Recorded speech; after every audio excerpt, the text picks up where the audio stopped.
आप सभी का स्वागत है। मैं हूं संतोष चौधरी और न्यूज 360 में आज कई बड़ी खबरें। सेवा, सुरक्षा और सुशासन के योगी मॉडल के यूपी में 8 साल पूरे हो गए और इसी बीच सीएम योगी का एक धमाकेदार इंटरव्यू भी रिलीज हुआ है। सीएम योगी ने अपने इंटरव्यू में देश और प्रदेश के उस हर मुद्दे पर बात की है जो फिलहाल सियासत की धुरी बना हुआ है। सीएम योगी के इंटरव्यू पर हम अलग अलग स्पेशल रिपोर्ट दिखाएंगे। न्यूज 360 में वक्फ संशोधन विधेयक पर देश भर में जो सियासी घमासान छिड़ा है, इस पर भी रिपोर्ट दिखाएंगे। बात झारखंड के हजारीबाग की भी करेंगे और उस रामनवमी के जुलूस में हिंसा का मामला सामने आया है। क्या है हिंसा के पीछे की पूरी कहा जा सकता रिपोर्ट, वो आपको बताएंगे। लेकिन छत्तीसगढ़ से भी एक बड़ी खबर होगी जहां सट्टेबाजी के खेल में फंस गए हैं छत्तीसगढ़ के पूर्व मुख्यमंत्री भूपेश बघेल। लेकिन शुरुआत सीएम योगी के धमाकेदार इंटरव्यू पर हमारी स्पेशल रिपोर्ट के साथ और शुरुआत महाकुंभ की बड़ी खबर के साथ, जहां पर देश और दुनिया की निगाहें वो 45 दिन महाकुंभ में टिकी रही हैं। एक रिपोर्ट देख लेते हैं। मुझे बताइए, 66 करोड़ लोग प्रयागराज में आए। आपने किसी श्रद्धालु को ये कहते हुए सुना है कि साहब मेरे साथ लूट हुई है? कांग्रेस ने, आरजेडी ने या समाजवादी पार्टी ने महाकुंभ के बारे में जो भी बात कही है वो उनके तुष्टीकरण की पराकाष्ठा का उदाहरण है। 64 करोड़ 30 लाख से अधिक श्रद्धालु वहां इन 45 दिनों में आके स्नान किया। तो ज्यादातर समय तक कांग्रेस ही देश में शासन की है, तो उन्होंने इस दौरान क्यों नहीं किया? जो भारतीय बनकर के आएगा, श्रद्धा भाव के साथ आएगा, उसका स्वागत है। लेकिन अगर कोई नकारात्मक मानसिकता के साथ आता है तो स्वीकार्य नहीं। महाकुंभ पर सीएम योगी के ये महज बयान नहीं है, बल्कि महामंथन है उन आंकड़ों का, उपलब्धियों का और कीर्तिमान का जिस पर विपक्ष ने सवालिया निशान लगाए थे। महाकुंभ में चाहे रिकॉर्ड श्रद्धालुओं के आने के आंकड़ों पर सवाल हो या फिर महाकुंभ में हुई भगदड़ पर सियासत, सीएम योगी ने सभी सवालों पर खुलकर बात की है। विपक्ष द्वारा यूपी की कानून व्यवस्था पर भी सवाल उठाए गए, जिसका जवाब भी सीएम योगी ने अपने अंदाज में ही दिया। जो आपका जो दबंग स्टाइल है, नहीं, दबंग स्टाइल नहीं, ये हमारी शराफत का स्टाइल है। आप मुझे बताइए, 66 करोड़ लोग प्रयागराज में आए। आपकी एएनआई की तो पूरी टीम वहां कवरेज कर रही थी, कई कैमरे आपके लगे हुए थे। आपने किसी श्रद्धालु को ये कहते हुए सुना कि साहब मेरे साथ लूट हुई है? नहीं। किसी बहन और बेटे को ये कहते हुए सुना कि उसके साथ छेड़खानी हुई है? कहीं पे किसी को ये कहते हुए, किसी व्यापारी को कहते हुए सुना गया कि उससे जबरन किसी ने पैसा मांगा है? किसी व्यक्ति को अपहरण की कोई शिकायत वहां आई क्या इन 45 दिनों में? आप मुझे बताइए, इससे बड़ा उदाहरण और क्या हो सकता है? आप कह रहे हैं कि दंगाइयों के खिलाफ कार्रवाई नहीं होनी चाहिए, तो फिर इन बेटियों की सुरक्षा कौन करेगा? इन व्यापारियों की सुरक्षा कौन करेगा?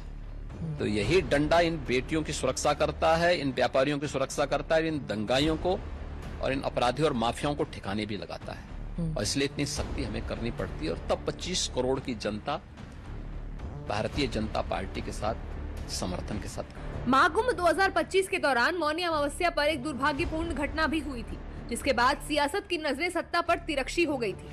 विपक्ष महाकुंभ में हुई भगदड़ को लेकर यूपी सरकार के एक्शन पर सवाल खड़े कर रहा था। सीएम योगी ने उस एक्शन की प्रोग्रेस रिपोर्ट भी विपक्ष की सियासत पर दे मारी।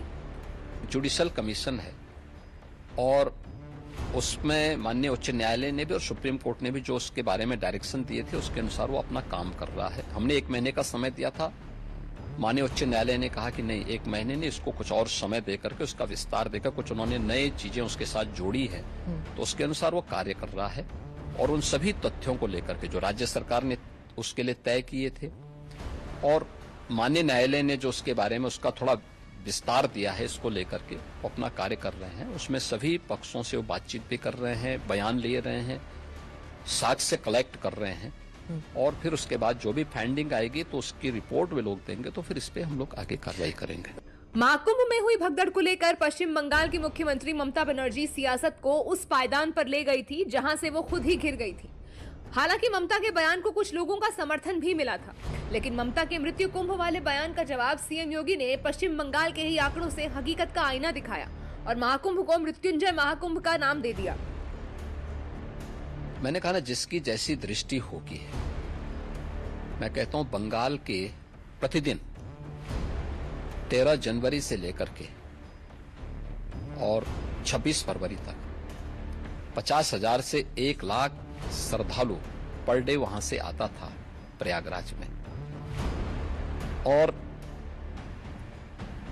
और स्वाभाविक रूप से इस भीड़ को देख करके वेस्ट बंगाल की सरकार स्वयं घबरा गई। चाहे वह वेस्ट बंगाल की गवर्नमेंट ने, चाहे वह कांग्रेस ने, आरजेडी ने या समाजवादी पार्टी ने महाकुंभ के बारे में जो भी बात कही है वो उनके तुष्टीकरण की पराकाष्ठा का उदाहरण है, भारत की आस्था का अपमान करने का एक उदाहरण है। लेकिन महाकुंभ ने साबित किया है कि नहीं, वह मृत्युंजय महाकुंभ था और महाकुंभ में जो भी आया अभिभूत होकर के गया। सनातन के जिस मेले में मजहब, जाति, संस्कृति और राष्ट्र का बंधन टूट गया था, उस महाकुंभ में संगम तट पर आए श्रद्धालुओं के आंकड़ों पर भी जमकर सियासत हुई।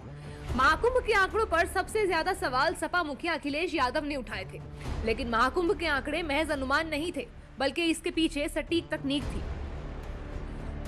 हम लोगों ने सीसीटीवी कैमरे लगाए थे, हम लोगों ने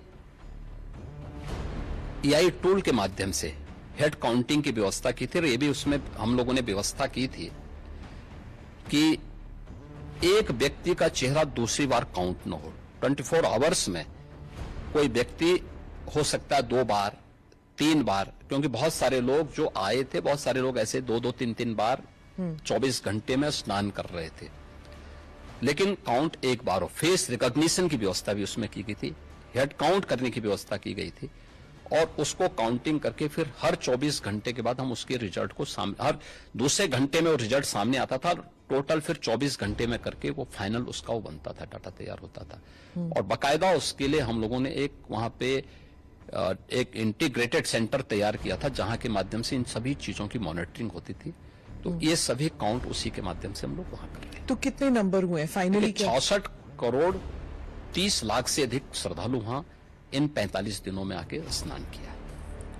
महाकुंभ को लेकर कांग्रेस समेत कई विपक्षी दलों ने बीजेपी पर इसे अपना इवेंट बनाने के आरोप लगाए। विपक्ष के इन आरोपों पर भी सीएम योगी ने इतिहास दर्शन करा के जवाब दिया। केंद्र और राज्य सरकार मिलकर के जन सुविधाओं का ध्यान रख रही है, जनता जनार्दन का ध्यान रख रही है, आस्था का सम्मान दे रही है और कुंभ का यह स्वरूप जो देखने को मिला है, आखिर 1947 से लेकर के और ज्यादातर समय तक 2014 तक तो ज्यादातर समय तक कांग्रेस ही देश में शासन की है। तो उन्होंने इस दौरान क्यों नहीं किया? 1947 से लेकर के और 1989 तक कांग्रेस की सरकार ज्यादातर रही है, तो उन्होंने इस दौरान क्यों नहीं जन सुविधाओं का ध्यान रखा? उस समय कुंभ के विराट स्वरूप को और वैश्विक स्वरूप को क्यों नहीं प्रस्तुत किया? कुंभ के बारे में देश के अंदर एक सकारात्मक भाव पैदा हो और ये वैश्विक मान्यता इसको प्राप्त हो, तो मोदी जी के कारण आज संभव हो पाया है। प्रधानमंत्री मोदी जी ने यूनेस्को से 2019 में प्रयागराज कुंभ को मानवता के अमूर्त सांस्कृतिक धरोहर के रूप में मान्यता दिलाई। जी। इन तमाम सवालों के बीच महाकुंभ में मुसलमानों की भागीदारी पर जब सीएम योगी से सवाल किया गया तो उन्होंने बेहद संतुलित और मजेदार जवाब दिया। अगर कोई अपने को भारतीय मानता है, कुंभ तो सभी भारतीयों का है और आना चाहिए कुंभ में। मैंने तो कहा था जो भारतीय बनकर के आएगा, श्रद्धा भाव के साथ आएगा, उसका स्वागत है। लेकिन अगर कोई किसी नकारात्मक मानसिकता के साथ आता है तो स्वीकार्य नहीं। एक पॉडकास्ट में दिए गए सीएम योगी के इन बयानों ने महाकुंभ को लेकर सभी सियासी सवालों के आंकड़ों की हकीकत पर परखे अपने बयानों से खारिज कर दिया है और सीएम योगी के बयान महाकुंभ की सफलता पर आखिरी मुहर मानी जा रही है।